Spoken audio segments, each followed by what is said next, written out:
दोस्तों नमस्कार, हर हर महादेव। आप सुन रहे हैं शिव पुराण शतरुद्र संहिता का ये अध्याय। आज इस अध्याय में आप सुनेंगे अर्जुन और शिवदूत का वार्तालाप, किरात वेशधारी शिवजी के साथ अर्जुन का युद्ध। पहचानने पर अर्जुन द्वारा शिव स्तुति, शिवजी का अर्जुन को वरदान देकर अंत ध्यान होना, अर्जुन का आश्रम पर लौटकर भाइयों से मिलना और श्री कृष्ण का अर्जुन से मिलने के लिए वहां पधारना। नंदीश्वर जी कहते हैं, महाज्ञानी सनत कुमार जी, अब परमात्मा शिव की उस लीला को श्रवण करो जो भक्त वत्सलता से युक्त तथा उनकी दृढ़ता से भरी हुई है। तदनंतर शिव जी ने उस बाण को लाने के लिए तुरंत ही अपने अनुचर को भेजा। उधर अर्जुन भी उसी निमित्त वहां आए। इस प्रकार एक ही समय में रुद्रानुचर तथा अर्जुन दोनों बाण उठाने के लिए वहां पहुंचे। तब अर्जुन ने उसे डरा धमका कर अपना बाण उठा लिया। ये देखकर उस अनुचर ने कहा, ऋषि सत्तम, आप क्यों इस बाण को ले रहे हैं? ये हमारा सहायक है, इसे छोड़ दीजिए। भीलराज के उस अनुचर द्वारा यो कहे जाने पर मुनि श्रेष्ठ अर्जुन ने शंकर जी का स्मरण किया और इस प्रकार कहा। अर्जुन बोले, वनेचर, तू बड़ा मूर्ख है, तू बिना सूझे बूझे क्या बक रहा है? इस बाण को तो मैंने अभी अभी छोड़ा है, फिर ये तेरा कैसे? इसकी धारियों तथा पिच्छों पर मेरा ही नाम अंकित है, फिर ये तेरा कैसे हो गया? ठीक है, तेरा कुटिल स्वभाव छूटना कठिन है। नंदीश्वर जी कहते हैं, मुने, अर्जुन का ये कथन सुनकर भील रूपी गणेश्वर को हंसी आ गई। तब वह ऋषि रूप में वर्तमान अर्जुन को यूं उत्तर देते हुए बोला, रे तापस, सुन, जान पड़ता है तपस्या नहीं कर रहा, केवल तेरा वेश ही तपस्वी का है, क्योंकि सच्चा तपस्वी छल कपट नहीं करता। भला जो मनुष्य तपस्या में निरत होता है वह कैसे मिथ्या भाषण करेगा एवं कैसे छल करेगा? अरे तू मुझे अकेला मत समझ, तुझे ज्ञात होना चाहिए कि मैं एक सेना का अधिपति हूँ। हमारे स्वामी बहुत से वनचारी भीलों के साथ वहाँ बैठे हैं। वह विग्रह अनुग्रह करने में सर्वथा समर्थ है। ये बाण जिसे तूने अभी उठा लिया है उन्हीं का है। ये बाण कभी तेरे पास टिक नहीं सकेगा। तापस, तू क्यों अपनी तपस्या का फल नष्ट करना चाहता है? मैंने तो ऐसा सुन रखा है कि चोरी करने से तो और छल पूर्वक किसी का कष्ट पहुँचाने से, विस्मय करने से तथा सत्य का त्याग करने से प्राणी का तप क्षीण होता है। ये बिल्कुल सत्य है। ऐसी दशा में तुझे इस तप का फल कैसे प्राप्त होगा? उस बाण को ले लेने से तू तप से च्युत तथा कृतघ्न हो जाएगा। क्यों? क्योंकि निश्चय ही ये मेरे स्वामी का बाण है और तेरी रक्षा के लिए ही उन्होंने इसे छोड़ा था। इस बाण से तो उन्होंने शत्रु को मार ही डाला और फिर बाण को भी सुरक्षित रखा। तू तो महान कृतघ्न तथा तपस्या में अमंगल करने वाला है। जब तू सत्य नहीं बोल रहा तब फिर इस तप से सिद्धि की अभिलाषा कैसे करता है? अथवा यदि तुझे बाण से ही प्रयोजन है तो मेरे स्वामी से मांग ले, वे स्वयं इस प्रकार के बहुत से बाण तुझे दे सकते हैं। मेरे स्वामी आज यहाँ वर्तमान है, तू उनसे क्यों नहीं याचना करता? तू तो उपकार का परित्याग करके अपकार करना चाहता है तथा अभी अभी कर रहा है। ये तेरे लिए उचित नहीं, तो चपलता छोड़ दे। इस पर कुपित होकर अर्जुन ने उससे कई बातें कही। दोनों में बड़ा विवाद हुआ। अंत में अर्जुन ने कहा, वनचारी भील, तू मेरी सार बात सुन ले। जिस समय तेरा स्वामी आएगा उस समय मैं उसे उसका फल चखाऊंगा। तेरे साथ युद्ध करना तो मुझे शोभा नहीं देता, अतः मैं तेरे स्वामी के साथ ही लोहा लूंगा, क्योंकि सिंह और गीदड़ का युद्ध उपहासास्पद हुई माना जाता है।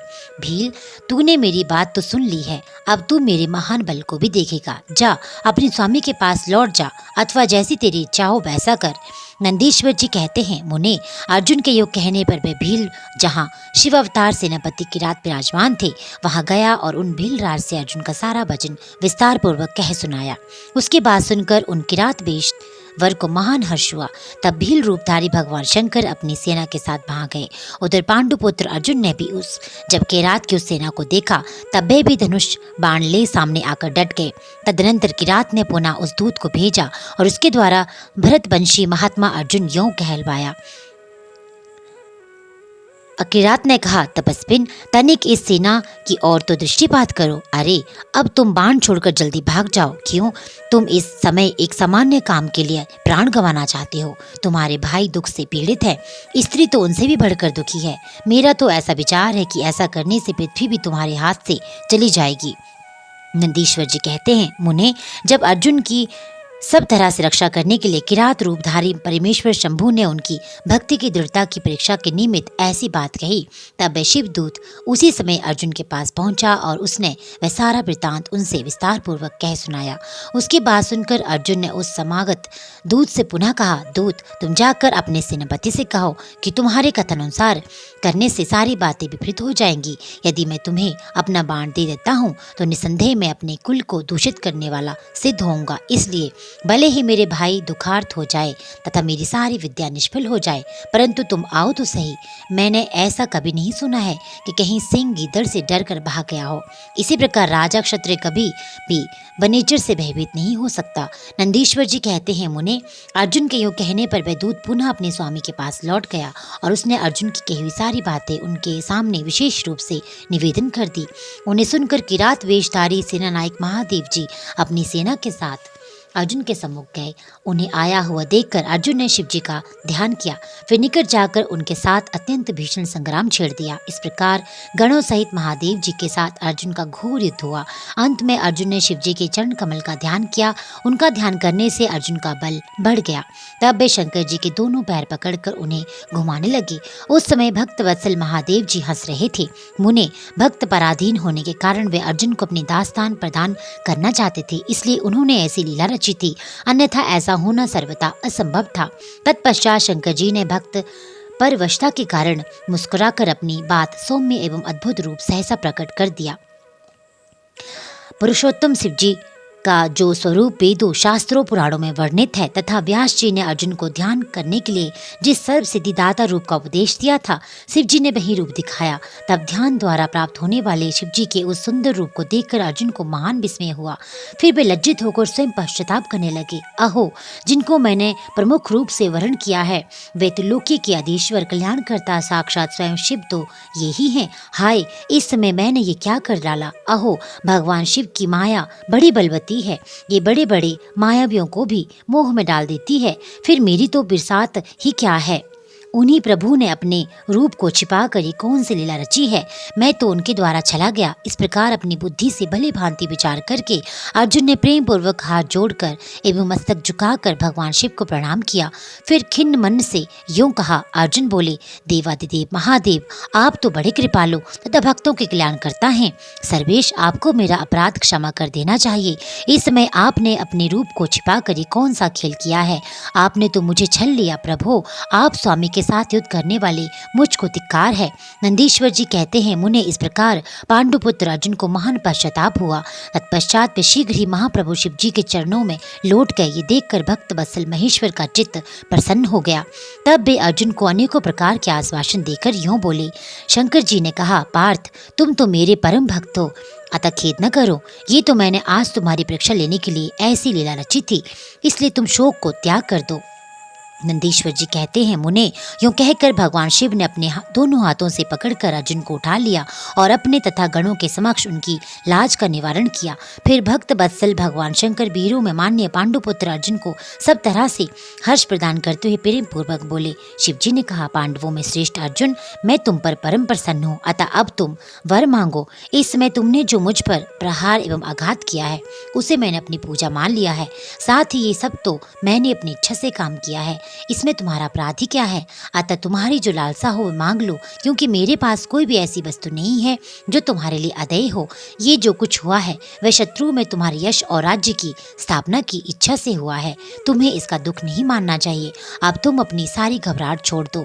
नंदीश्वर जी कहते हैं, मुने, भगवान शंकर के यूं कहने पर अर्जुन भक्तिपूर्वक सावधानी से खड़े होकर शंकर जी से बोले। अर्जुन ने कहा, शंभो, आप तो बड़े उत्तम स्वामी हैं, आपको भक्त बहुत प्रिय हैं। देव, भला मैं आपकी करुणा का क्या वर्णन कर सकता हूँ। सदाशिव, आप तो बड़े कृपालु हैं। यूं कहकर अर्जुन ने महाप्रभु शंकर की सद्भक्ति युक्त एवं वेद सम्मत स्तुति आरंभ की। अर्जुन बोले, आप देवादिदेव को नमस्कार है, कैलाश वासीन आपको प्रणाम है, सदाशिव आपको अभिवादन है, पंचमुख परमेश्वर आपको मैं सिर झुकाता हूँ, आप जटाधारी तथा 3 नेत्रों से विभूषित हैं, आपको बारंबार नमस्कार है, आप प्रसन्न रूप वाले तथा सहस्त्रों मुखों से युक्त हैं, आपको प्रणाम है। नीलकंठ, आपको मेरा नमस्कार प्राप्त हो। मैं साधु जात को अभिवादन करता हूँ। वामांक में गिरजा को धारण करने वाले वृषभध्वज आपको प्रणाम है। 10 भुजाधारी आप परमात्मा को पुनः पुनः अभिवादन है। आपके हाथों में डमरू और कपाल शोभा पाते हैं। आप मुंडों की माला धारण करते हैं। आपको नमस्कार है। आपका शिव विग्रह शुद्ध स्फटिक तथा निर्मल कपूर के समान गौर वर्ण का है। हाथ में पिनाक्ष शोभित है तथा आप उत्तम त्रिशूल धारण किए हुए हैं। आपको प्रणाम है। गंगाधर, आप व्याघ्र चर्म का उत्तरी तथा गज चर्म का वस्त्र लपेटने वाले हैं। आपके अंगों में नाग लिपटे रहते हैं। आपको बारंबार अभिवादन है। सुंदर लाल लाल चरणों वाले आपको नमस्कार है। नंदी आदि गणों द्वारा सेवित आप गणनायक को प्रणाम है, जो गणेश स्वरूप है। कार्तिकेय जिनकी अनुगामी है, जो भक्तों को भक्ति और मुक्ति प्रदान करने वाले हैं, उन आपको पुनः पुनः नमस्कार है। आप निर्गुण सगुण रूप रहित रूपवान कलायुक्त तथा निष्कल हैं। आपको मैं बारंबार सिर झुकाता हूँ। जिन्होंने मुझ पर अनुग्रह करने के लिए किरात वेश धारण किया है, जो वीरों के साथ युद्ध करने के प्रेमी तथा नाना प्रकार की लय करने वाले हैं, उनमें ईश्वर को प्रणाम है। जगत में जो कुछ भी रूप दृष्टिगोचर हो रहा है, वह सब आपका ही तेज कहा जाता है। आप चिद्रूप हैं और अन्वय भेद से त्रिलोकी के रमण कर रहे हैं। जैसे धूलि कणों की आकाश में उदय हुई तारकाओं की तथा बरसते हुए जल की बूंदों की गणना नहीं की जा सकती, उसी प्रकार आपके गुणों की भी संख्या नहीं है। नाथ, आपके गुणों की गणना करने में तो वेद भी समर्थ नहीं है। मैं तो एक मंद बुद्धि व्यक्ति हूँ, फिर मैं उनका वर्णन कैसे कर सकता हूँ। महेशान, आप जो कोई भी हो, आपको मेरा नमस्कार है। महेश्वर, आप मेरे स्वामी हैं, मैं आपका दास हूँ, अतः आपको मुझ पर कृपा करनी ही चाहिए।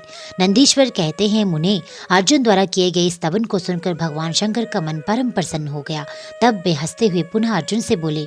शंकर जी ने कहा, भक्त, अब अधिक कहने से क्या लाभ, तुम मेरी बात सुनो और अपना अभीष्ट वर मांग लो। इस समय जो कुछ कहोगे वह सब तुम्हें प्रदान करूंगा। नंदीश्वर जी कहते हैं, महर्षि, शंकर जी के यूं कहने पर अर्जुन ने हाथ जोड़कर नतमस्तक हो सदाशिव को प्रणाम किया और फिर प्रेम पूर्वक गदगद वाणी में कहना आरंभ किया। अर्जुन ने कहा, विभो, आप तो स्वयं ही अंतर्यामी रूप सबके अंदर विराजमान है, अतः घट घट की जानने वाले हैं। ऐसी दशा में क्या कहूँ, तथापि मैं जो कुछ कहता हूँ उसे आप सुनिए। भगवान, मुझ पर शत्रुओं द्वारा जो संकट प्राप्त हुआ था, वह तो आपके दर्शन से ही विनष्ट हो गया है। अब जिस प्रकार मुझे इस लोक की परासिद्धि प्राप्त हो सके, वैसी कृपा कीजिए। नंदीश्वर जी कहते हैं, मुने, इतना कहकर अर्जुन ने भक्त बसल भगवान शंकर को नमस्कार किया और फिर वे हाथ जोड़कर मस्तक झुकाए हुए उनके निकट खड़े हो गए। तब स्वामी शिव जी को ये ज्ञात हो गया कि ये पांडुपुत्र अर्जुन मेरा अनन्य भक्त है। तब वे भी परम प्रसन्न हुए। फिर उन महेश्वर ने अपने पाशुपात नामक अस्त्र को, जो सर्वदा समस्त प्राणियों के लिए दुर्जय था, अर्जुन को दे दिया। इस प्रकार कहा। शिवजी बोले, बस मैंने तुम्हें अपना महान अस्त्र दे दिया है। इसे धारण करने से अब तुम समस्त शत्रुओं के लिए अजय हो जाओगे। जाओ, विजय लाभ करो। साथ ही मैं श्री कृष्ण से भी कहूँगा, वे तुम्हारी सहायता करेंगे, क्योंकि श्री कृष्ण मेरे आत्मस्वरूप भक्त और मेरा कार्य करने वाले हैं। भारत, मेरे प्रभाव से तुम निष्कंटक राज्य भोगो। अपने भाई युधिष्ठिर से सर्वदा नाना प्रकार के धर्म कार्य कराते रहो।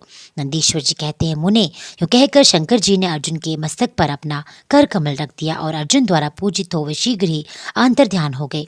इस प्रकार भगवान शंकर ने वरदान और अस्त्र पाकर अर्जुन का मन प्रसन्न हो गया। तब वे अपने मुख्य गुरु शिव का भक्तिपूर्वक स्मरण करते हुए अपने आश्रम को लौट गए। वहां अर्जुन ने अपने भाइयों से मिलकर ऐसा आनंद प्राप्त किया, मानो मृतक शरीर में प्राण का संचार हो गया हो। उत्तम व्रत का पालन करने वाली द्रौपदी को अत्यंत सुख मिला। उन सब पांडवों को ये ज्ञात हुआ कि शिवजी परम संतुष्ट हो गए हैं। तब उनके हर्ष का पार नहीं रहा।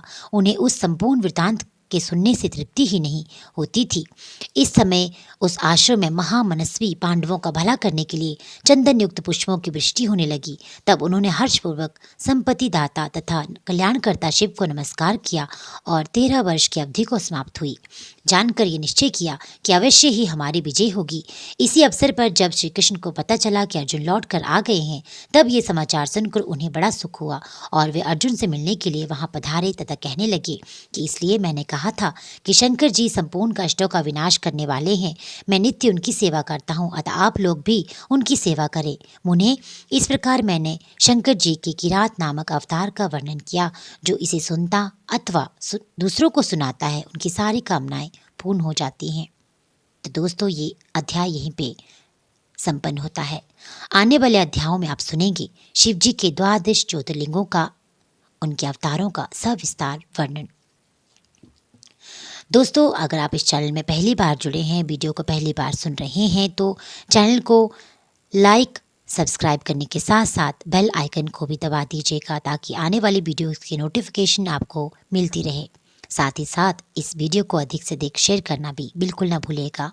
आपका दिन शुभ हो। हर हर महादेव।